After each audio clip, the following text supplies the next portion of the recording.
Hello everyone, and welcome back to Let's Talk with Tom. I'm your host, Tom, and if you're on this side of the internet, chances are you know what a fandom is. Some see it as a community where you can bond with like-minded people over the same piece of work. However, others see it as a toxic byproduct of a piece of media's popularity. In fact, some fandoms have become infamous for this. And though a fandom may not reflect the quality or message of a show in question, it definitely turns people away from wanting to be involved with any sort of community surrounding a show. It's gotten pretty bad, and Milo Murphy's Law shows the good, the bad, and the ugly that fandoms have to offer. Milo Murphy and his older sister, Sarah, are obsessed with a show called The Doctor Zone Files. The siblings bond over what is an obvious parody of Doctor Who, and just like Doctor Who, Doctor Zone Files has a fandom. And what is clear is that this element of the Milo Murphy's Law universe is meant to create a caricature of what fandoms are, illustrating the culture of fandoms through interactions among the fans themselves and with the main cast of the show. We're introduced to fandom when Sarah and Milo bring Zach and Melissa to a premiere of the Doctor Zone Files movie. And in the very first appearance of this fandom, we see the fake fan trope being used, where people will challenge whether or not you're a real fan of something based on your knowledge or your dedication or your ability to learn a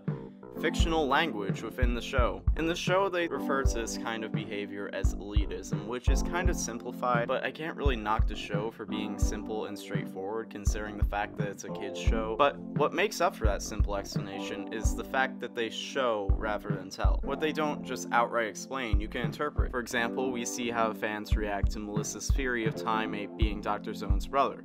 They dismiss the theory because she's only been watching the show for what? The last 24 hours. Things escalate to the point where the dude starts doing some fighting stance from the show, I guess. And then they start saying that Zach and Melissa don't even deserve to be there because they gave a valid insight and prediction about what the show will turn out to reveal.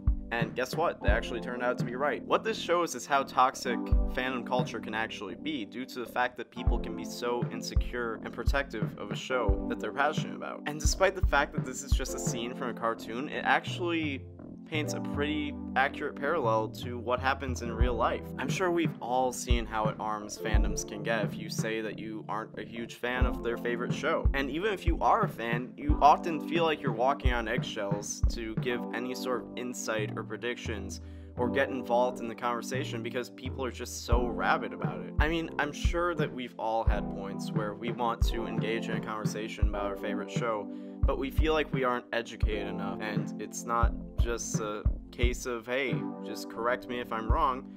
It's more of just you aren't a real fan if you don't know this very specific detail. And that's when you start to see people who are so obsessed to the point where they want to dictate who can and can't be a fan of something. As though being a fan is something you have to earn and it's not just about enjoying a piece of media, which is extremely discouraging to people who want to get into something. Honestly, can you blame someone who doesn't want anything to do with Doctor Who or Supernatural or Sherlock when their fandoms are so outwardly aggressive? I actually like some of the earlier seasons of Supernatural, but I haven't watched an episode in years because the fandom is just so...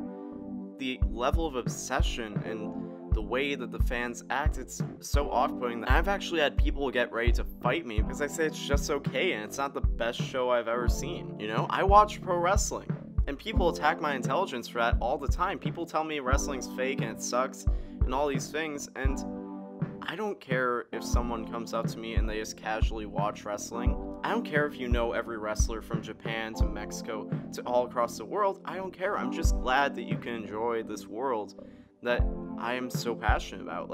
And that's not to say that there aren't wrestling fans out there who get very upset when someone doesn't know every little detail and they get protective of the world of wrestling because they're so passionate about it. But it's on us, those of us who enjoy these things, who are accepting of newcomers, to open up the doors to people and say, yeah, it's okay to come in and maybe you don't know everything, but just join in the discussion. Which brings me to something that I can appreciate about how this show handles the issue, and that's using Sarah Murphy as a way to show people how fandoms should be. You know, there have been plenty of great shows that have been affected by awful fandoms. And Milo Murphy's Law, the way things are going, it's possible they could gain a very big following, and it's possible that at some point they could create that type of a fandom. So I think it's actually pretty proactive that they're using their universe to address the issue, and if it ever does get to that point, they have some way to hold up a mirror to their fandom and say, hey.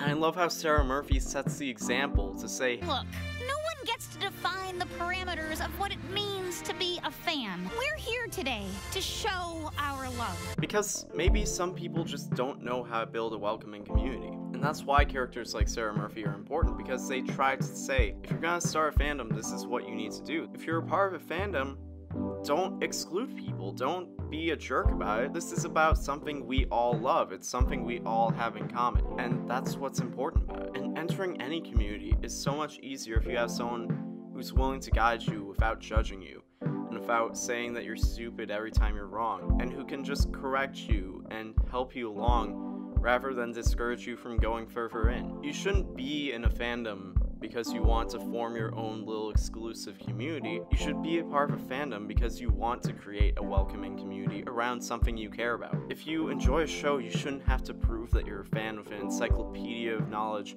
or the ability to contribute to the community with art or whatever. You should just be allowed to enjoy it, and you should be allowed to enjoy it with other people. We use media as a way to escape from the struggles of everyday life. So why would we use that media to form a negative community that replicates the things that we're trying to escape? If you're a part of a fandom, why wouldn't you want that to be a community, a force that benefits everyone involved in the thing that you love? Everyone, including the fans, the people who work on the show or movie or whatever, and the people looking in. This video has been powered by Patreon. If you want to give us some more support, head to patreon.com/roundtablevids, become a patron, and get some awesome perks. Thanks for watching another video on the Roundtable. If you want to get more involved with our community and watch videos from Let's Talk with Tom, Voxbox, and more, click the video right here. Or if you want to get some more of the animation goodness, watch some Crystal Clear or Meaning Monday, click the video right here. And please, don't forget to subscribe.